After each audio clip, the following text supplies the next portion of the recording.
Hey guys, in this video I'm going to show you how to install some new cranks into your RockyMountain Powerplay. There's cranks, a new cinch nut, and some bottom bracket bearings in this. Some of the basic tools I use. There's a specialty tool in the back for the bottom bracket bearings. This one's on eBay. They're pretty cheap. I'm also using a slide hammer to remove the old bearings. There's probably other ways to do it. First, take off your wheel. I mean, you can keep it on if you want, but it's kind of hard to work around. And then your chain.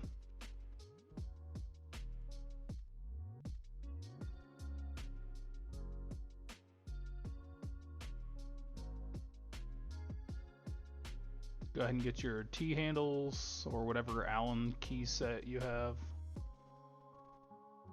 There's just 3 basic bolts here on the drive side cover. The top one is the longest bolt.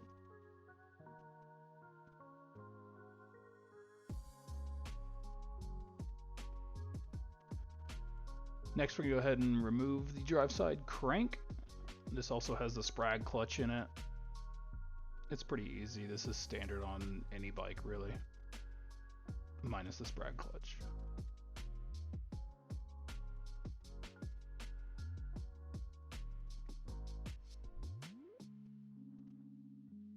Go ahead and slip out the non-drive side. It's a 2-piece crank. Next, we're going to take our slide hammer. This is like the middle adapter at the end. It comes with a few in the box. This is a 24mm ID on the bearing, so you just hand snug it and give her a tug. They're like a weird composite shell around the bearing. The non-drive side is a little more difficult to get off, but here's a close-up. Kind of weird. You can see they don't have very good seals. All that dust out here from Colorado just found its way right in. This bike's got about 400 miles on it. Go ahead and grease up the bottom bracket shell. I don't know about carbon frames, but aluminum frames, if you want to, not have too much creaking, you definitely want to do this. Next, you'll slip in the waterproof shell housing. It's got a little O-ring on it, so it's a little tough to get in. The non-drive side had a little red metal lock collar on it. It also has a O-ring, so you gotta slip them both in. Make sure they don't fall down. Here's that specialty tool with all thread. It's just got some machine pieces on it that fit right in. The tool's relatively cheap, especially this is like someone made it on eBay. The Park Tool one's probably a lot nicer and probably centers itself better, but it's also extremely expensive. This was like 50 bucks, I think, and it does headsets. Take your adjustables, go ahead and start tightening down on the nuts. These are like 7/16 or something, so you could use a socket. Or you could be like me and not tighten down your crescent wrench all the way and just cringe the entire time you're watching this.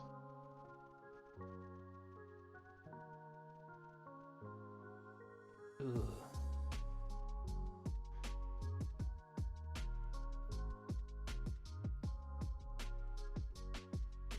Even more torque. Ugh, gross.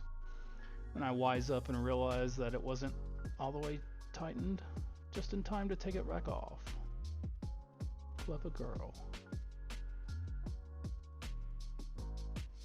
Coming in from the other side, this sort of gives you an idea. It's just a flat face on this drive side edge, and I'm just trying to line it up in the center the best I can, and it's pretty much the same process.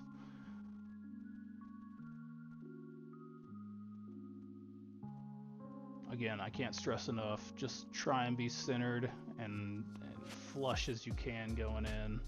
If you see it getting a little awkward or moving in a different angle, just back it back out and try it again.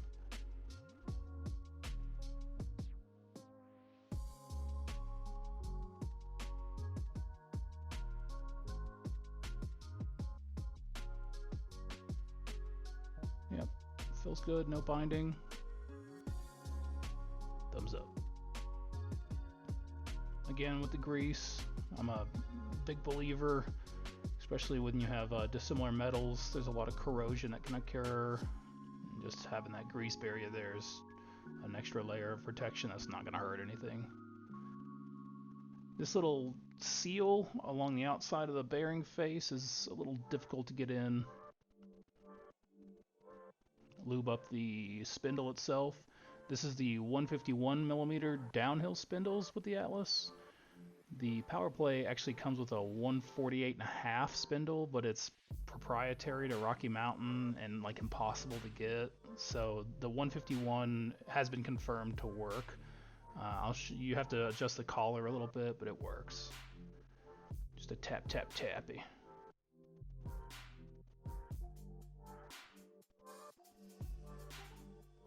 Here's the sprag clutch. I like to clean everything when I can. It's just nice to work with a nice clean surface. This is just some soapy water, nothing serious. So this is a wrench for a standard, like old school SRAM style external bottom bracket cups. The BB30s will not work for this, so you need to find this tool. You might have it if you bought like a basic kit. This is the 24mm lock ring next to the 30mm lock ring. You can see a pretty big difference. That lock ring has to come from Rocky Mountain. It was very hard for me to find. It took me a while. I'm going to take off the standard lock ring that would be, used for a standard chain ring. But since there's a sprag clutch, you need that extra gap there. It's like an inch or something. You might be able to machine something like this if you had the ability. Again, generous on the lube. I did notice a little bit of corrosion inside the sprag clutch, right where the cinch interface was. So again, more liberal grease there will keep that from happening as quickly.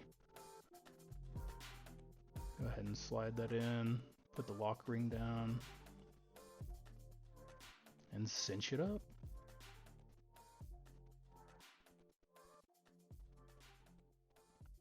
There is a torque figure on this. I think it's like 40 Newton meters. I go to what's called German torque, which is good and tight.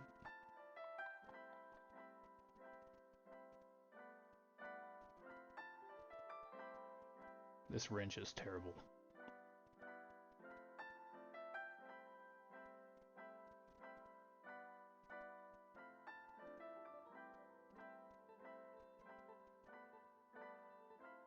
Yep, sprag clutch still working good. Go back to the drive side, lube up that spindle a bit.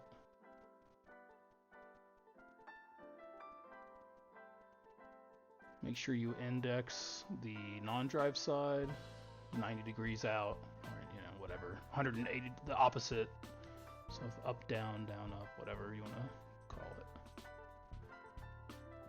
Also, torque value here as well. I did the old good and tight.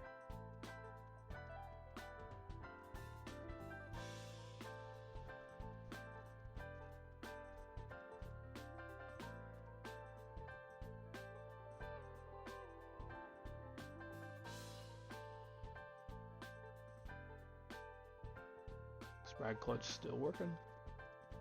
Right here I'm trying to show you the little gap that happens by using the 151 spindle. But on the non-drive side, you can see this adjustment collar. You're going to want to spin it clockwise here. You can kind of see on the right, it pulls it in. I'm trying to point it out, but my camera gets all funky and doesn't like to focus.